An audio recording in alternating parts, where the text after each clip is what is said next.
Hi, my name's Ian. I'm a dad, an engineer. I've done some business, and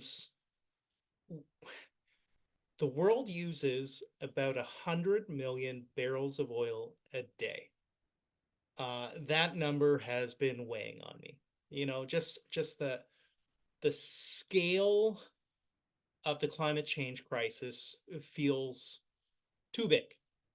Um, and then I learned about something, and it put me in a better mood, right? Um, so green energy is almost infinite.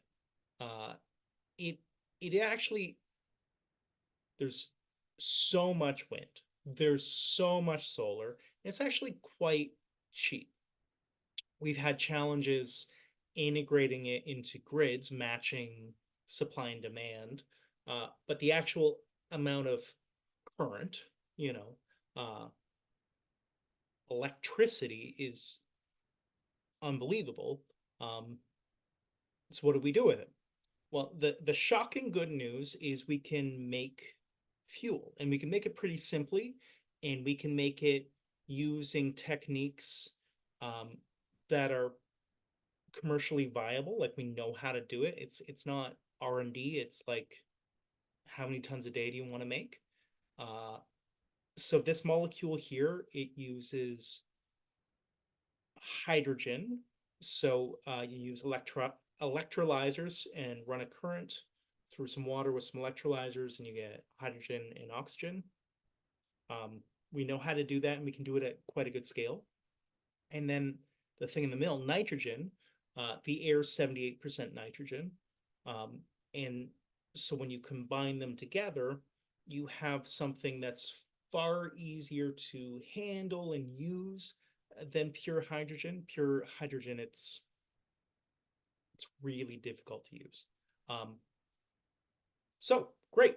So I mean, seriously, infinite green power. Like, we have so much solar and wind.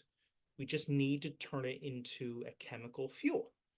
Um, and the good news is, brilliant people are working on this at scale, at big scale. All right, so I'm going to talk about a specific application of this. So, sorry, nitrogen, hydrogen is ammonia, green ammonia. Okay. Um, and ammonia has been around for a long time, and we know a lot about it. Right. So, I want to talk specifically about shipping, right? Shipping, um, moving a giant container ship around the world consumes a lot of fuel. Um, I mean, it's more efficient than flying the same stuff, but still, it's a lot of fuel. So today, it's 3% of greenhouse emissions, and the companies involved in this space, well, if you're shipping stuff to Europe or to the US or anywhere that's serious about climate change, um, you need to be serious about climate change as well. Um, and so they are. They're seriously investing in making these ships run on green ammonia. Uh, but it's it's different than running on oil like they do today. So one of the big questions is, how do we do this safely? And I mean, ships, you're out in the middle of nowhere. So if something fails, if something explodes, if anything happens, it's quite catastrophic. So people in this industry take things very seriously. They, for example, track safety incidences. So is it a leak because of corrosion? Is it in this room? Is it in that room? Is there a venting issue? They track all this. So they have a very good understanding of the potential points of failure, right? What could happen, which helps them design, around that to make sure things are safe. So, two very large global companies, Lloyd's Registry and Maersk, they both have think tanks, and the think tanks work together on an assessment of the risks of shipping using ammonia as fuel. And the conclusion they came to is with the appropriate risk mitigation. So having the right vents, the right materials to prevent corrosion, those sorts of things, they can bring the safety risk to within tolerable limits, meaning it can be as safe as it is today. Stuff still happens on a ship today, but as safe as it is today. So basically, they went through, like I said, all those systems and measured out how many, what's the quantified the risk, and then added them all together. So once you add this risk on top of that risk, is this within the tolerable limit?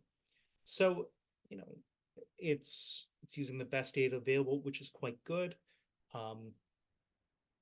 So, things are sounding pretty good, right?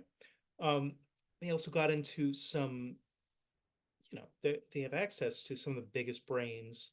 So this is a CFD simulation of a leak and the vents fighting each other to see, can we clear off an engine room with a leak in it? How long would that take? What other precautions do we need?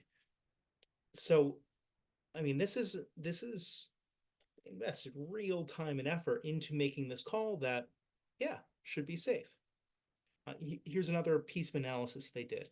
So you can imagine any sort of leak, gas, ammonia, anything, hydrogen, um, is going to create kind of a cloud.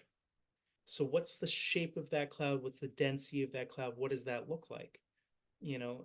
So in their analysis, um, changing the shape of the vent and the height of the pipe to get it, off the water makes it a lot safer. So if you can get the ammonia vapor up high enough to disperse it, it's going to be safer. So I'll share the report in the description, but really detailed, interesting analysis into all the things they thought through to say, yes, this is safe. Um, so one of the things both these organizations care about is design, right? So this is a schematic for a container ship where you would have your ammonia storage and your ammonia fuel preparation area and how you would isolate that. And it's different on a container ship than on a tanker ship, right? They're just different ships with different configurations, the engine's in a different place, stuff like that. Different crew complement, as with the bulk carrier, right? So, I mean, they're quite into what are the risks, how do we design around that, and this isn't even just theoretical. In the fall, Lloyd's announced that they were making a ship that can both transport ammonia and run on ammonia. Um, and they're so they the Capital is their client, and they're going to make it in a dockyard called Hyundai in Korea. So should be safe, and it's happening, and big, very smart people are saying, yep, let's go. So that makes me happy, right? How do we get off oil? 100 million barrels a day is a pretty big addiction. But this solution, as far as I can tell, has a lot of have I haven't found any problems yet. All right, take care.